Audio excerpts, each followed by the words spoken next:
নেপালে যে ঘটনাটি হলো আজ, তার মূল কারণ হচ্ছে সেখানকার 20 থেকে 25 বছরের ছাত্র সমাজ নেপালে সরকারের দুর্নীতির বিরুদ্ধে সোচ্চার হয়ে ওঠে এবং সেখানকার তারা সোশ্যাল মিডিয়ার মাধ্যমে ইউটিউব, ফেসবুক, টুইটারের মাধ্যমে সেই সরকারের দুর্নীতিটাকে তুলে ধরার চেষ্টা করে। সেই সরকার তাদের ছেলে মেয়েদের বিদেশে পড়তে নিয়ে যায় সাধারণ মানুষের টাকা নিয়ে।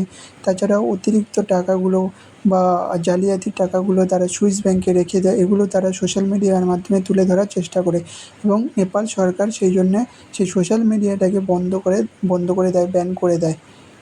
সেই জন্যে এই প্রতিবাদটা হয়।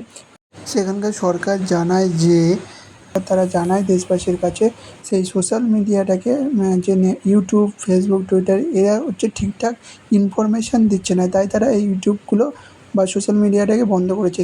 অথচ সেটা ভুল। এটা তারা জানতে পেরে এই আন্দোলনটা চালায়, সেই আন্দোলনটা সফল হয়। আর জনতার জন্যেই সরকার তৈরি হয়, অথচ সেই সরকার তার নিজের স্বার্থের জন্য দেশটাকে পুরো জ্বালিয়ে শেষ করে দিল। হ্যাঁ, এখান থেকে কিছু শিক্ষা তো সমস্ত দেশের নেওয়া দরকার। Thank you.